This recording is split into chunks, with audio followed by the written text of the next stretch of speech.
Hello, SD ফ্যামিলির পক্ষ থেকে সবাইকে জানাই অনেক শুভেচ্ছা। এই দেখো, আজকে আমি পেঁপের চাটনি নিয়ে তোমাদের সামনে উপস্থিত হয়েছি।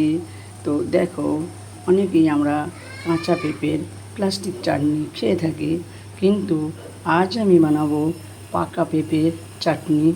পাকা বলতে সেই নরম হয়ে গেছে সেরকম পাকা না, কিন্তু লাল ডাঁশিয়ে গেছে সেই রকম পাকা পেঁপের চাটনি। তো দেখো, আমি এই পেঁপেগুলো কুড়নিতে কুড়ে তো একটু অল্প সিদ্ধ করে নিয়েছি। তারপর আমি এখানে একটা বাটিতে চিনির শিরা করতে দিয়েছি। জল গরম করলাম, চিনিটা দিলাম, যেমন পেঁপে সেই পরিমাণ মতো চিনি, সেই পরিমাণ মতো জল দিয়ে আচ্ছা বেশটি করে রসের আকারে, মানে চিটচিটানি রসের আকারে আমাকে তৈরি করে নিতে হবে।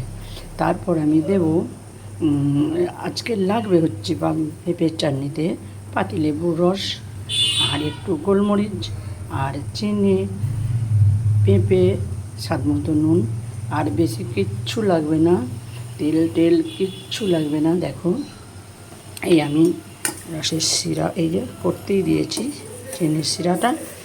তো এইটাই আরেকটু চটচটে হয়ে যাক, মানে হাতে চিটচিট করে হাতে নিলে। এই অবস্থায় আমি পেঁপেগুলো দেবো, পাতিলেবুর রস দেবো, গোলমরিচ দেবো। তো আমি একটু অপেক্ষা করছি আর একটু এই যে রসটা আর একটু মোটা হবার জন্য। তো একটু মোটা হয়ে যাক, হয়ে গেলে আমি গোলমরিচ গুঁড়ো আর পাতিলেবুর রস দিয়ে দেব। আর পেঁপেটা সেদ্ধ আছে ওটা তো দেবই। সহজ পদ্ধতিতে ডাঁসানো পাকা পেঁপে দিয়ে আমি রসটা দিয়ে দিলাম। সহজ পদ্ধতিতে ডাঁসানো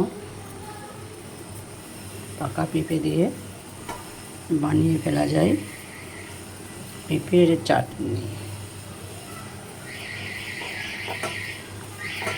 রসটা পরিমাণ মতো, যেমন পেঁপে সেরকম, বীজগুলো আগে ছাড়িয়ে রেখেছিলাম।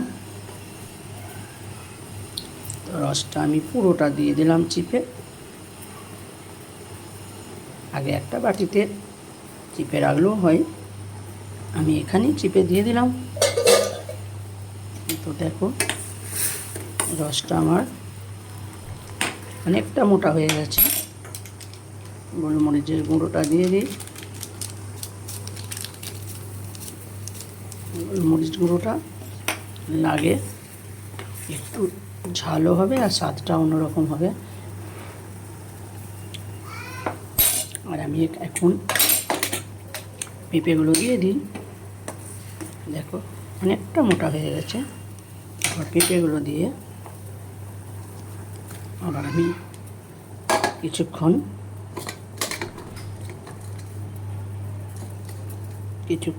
আঁচে ব্যাপারটা ঠিক করে নেব, তাহলে রসটা মরে যাবে আর আমি চাটনির আকারে পেঁপের চাটনি পেয়ে যাব। এই রসটা আরও মরে যাবে, একটু মরে যেয়ে একটু শক্ত শক্ত হবে, খুব শক্ত না, ওই রসই থাকবে, কিন্তু আর একটু এই রসটা মেরে নেব।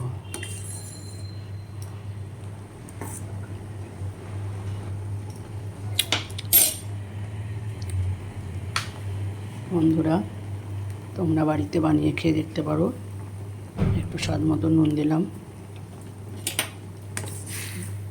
কম খরচে কম সময়ে এই পেঁপের চাটনি আমরা রেডি করতে পারবো। বাড়িতে বানিয়ে খেয়ে দেখো কেমন স্বাদ হয়েছে পাকা পেঁপের চাটনি। এটা একটু রসটা মরে যাক, রসটা একটু মরে গেলেই হয়ে যাবে আমাদের পাকা পেঁপের চাটনি রেসিপি। একটু কমিয়েও দিতে পারি, আস্তে আস্তে হোক, তারা কিছু নেই। এই রসটা, এই যে রসটা আছে, এই রসটা একটু মরে গেলেই আমি নামিয়ে ফেলতে পারবো আমার পেঁপের চাটনি। আর পেঁপে তো একটু সিদ্ধ করা ছিল, তো সে কারণে আর কোনো শক্তর কোনো ব্যাপার নেই। একে তো কুর্নি করা ঘষনিতে, দেখো ঘষা ঘষা, তারপর আবার সেদ্ধ করেছি অল্প। তো দেখো বন্ধুরা, এইভাবে তোমরা বাড়িতে বানিয়ে খেয়ে দেখতে পারো, তাও দেখো কেমন হয়েছে। তো আজকে আমার পেঁপে রেসিপি এখানেই শেষ করছি, আর বড় করলাম না। এটা একটু আমি আটা আটা করে নেবো রসটা মেরে, তাহলেই আমার হয়ে যাবে পেঁপের চাটনি। তো বন্ধুরা, সকলে ভালো থেকো, সুস্থ থেকো।